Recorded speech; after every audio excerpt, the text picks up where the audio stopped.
Good morning friends. आप सबों को हमारे उद्धारकर्ता मुक्तिदाता प्रभु यीशु मसीह के परम धन्य नाम से जय मसीह की। आज के मनन का भाग हमने लिया है जो हमें मिलता है मत्ती की किताब अध्याय 9 उसकी 1 से लेकर 4 और 5 आयत तक मैं आपके लिए पढ़ूंगा। लिखा है, फिर वह नाव पर चढ़कर पार गया और अपने नगर में आया, और देखो कई लोग लकवे के एक रोगी को खाट पर रखकर उसके पास लाए।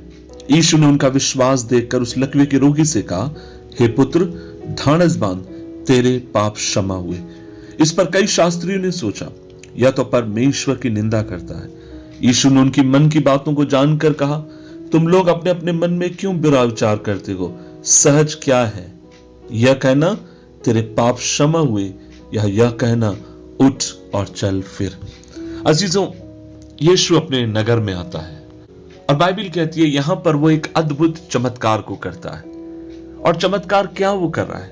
परमेश्वर का वचन कहता है एक लकवे के रोगी को उसके पास लाया गया है और प्रभु यीशु मसीह उसको देखकर कहते हैं, हे पुत्र, तेरे पाप क्षमा हुए।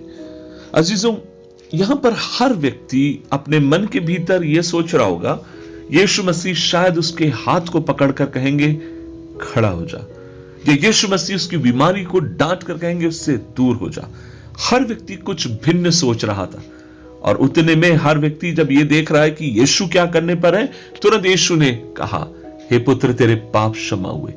उसका कारण क्या था? जहां तक मैं इस बात को समझता हूं, और वो ये है, इस व्यक्ति की बीमारी का इलाज आत्मिक बातों में छुपा हुआ था। इस व्यक्ति की बीमारी का इलाज वास्तव में क्या था?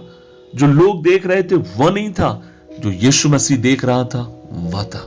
आज मैं आपसे कहना चाहता हूं, हमें भी इस बात को जानने की जरूरत है। देखिए, हमें वहमी बनने की जरूरत नहीं कि हर बात को हम दुष्ट आत्माओं शैतानों के साथ जोड़कर हम देखें, नहीं, लेकिन हमें परमेश्वर से बुद्धि मांगने की भी जरूरत है। कई बार हम लंबे समय तक बीमार रहते हैं, उसका कारण यह रहता है हम लोगों को क्षमा नहीं कर पाते। कई बार हम लोग इसलिए भी परेशान रहते हैं कि कई जीवन में ऐसी बातें हैं जिन्हें हमने बांधकर अपने जीवन में रखा, और परमेश्वर चाहता है इससे पहले वो आपको मुझे आजाद करे, आपको मुझे इन बातों को आजाद करने की जरूरत है। अजीजों, आज के समय हमें अपने आप को जांचने की और परखने की आवश्यकता है। हमें अपने आप को देखने की जरूरत है, क्या कहीं कोई ऐसी बात जो आपकी मेरी आशीषों को रोके हुए आपके मेरे जीवन में, हमें उन्हें प्रभु के सामने जाकर खोलने की जरूरत है और कहने की जरूरत है, प्रभु, मैं तेरे नाम से इन बातों को आजाद करता हूं। मुझे अभी भी याद है, बहुत साल पहले की बात है, मैं जब चर्च का पास्टर था, हमारी चर्च की एक बहन, मैंने सुना, लंबे समय तक बीमार थी, और एक दिन मैं उनसे मिलने के लिए उनके घर पहुंचा। और जब मैं उनके घर पहुंचा, मैंने पूछा, बहन आप कैसी हैं? और तब मैंने देखा वो अपनी सास को बुरी बातें बोल रही थी। कुछ देर बाद मैंने कहा, बहन आपको कैसा लग रहा है? वो कह रही अच्छा लग रहा है, लेकिन फिर वो अपने सास के प्रति उल्टी सीधी बातें कहने लगी, और लगातार मैं उनको देख रहा हूं, वो बोलते जा रही हैं। और जब मैं उनके लिए प्रार्थना कर रहा था, तब मुझे एक बात मालूम पड़ गई, और वो ये है, ये बहन जो लंबे समय से बीमार है, और उसका बड़ा कारण ये है, इन्होंने अभी भी अपनी सास को पूरी तरीके से क्षमा नहीं किया। और मैंने उस बहन से कहा, मैंने कहा, बहन क्या आप चाहती हैं पूरी तरीके से चंगी हो जाए? उन्होंने कहा, हाँ पास्टर। तो मैंने कहा, आप मेरे साथ यह प्रार्थना करिए कि आज पूरे दिल से आप आपकी सास को माफ करेंगी।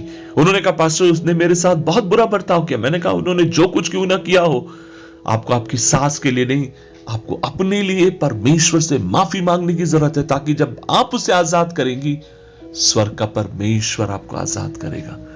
और अजीजों, उससे मेरे साथ वो प्रार्थना करी, और अद्भुत तरीके से परमेश्वर ने उस बहन को चंगा किया। क्या मैं आज आपसे कह सकता हूं, क्या कुछ ऐसी बातें या ऐसी कड़वी जड़ आपके भीतर है किसी को लेकर, प्रभु से आप अनुग्रह मांगिए, प्रभु से कृपा मांगिए, प्रभु मैं उस व्यक्ति को तेरे नाम से आजाद करता हूं, उस व्यक्ति को तेरे नाम से स्वतंत्र करता हूं। और मैं आपसे कहना चाहता हूं, और तब यीशु मसीह आपको देखकर यही कहेगा, तूने औरों के पाप क्षमा किए, इसलिए तेरे पाप क्षमा हुए, और मैं तुझे चंगा करने वाला परमेश्वर हूं।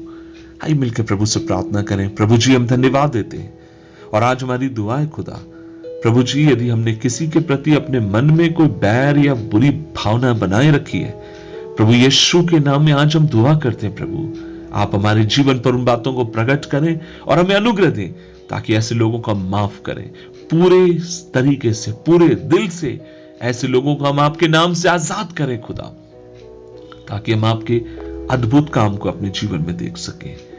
जो बीमार है उन्हें आप चंगा करें खुदा, यीशु के नाम में।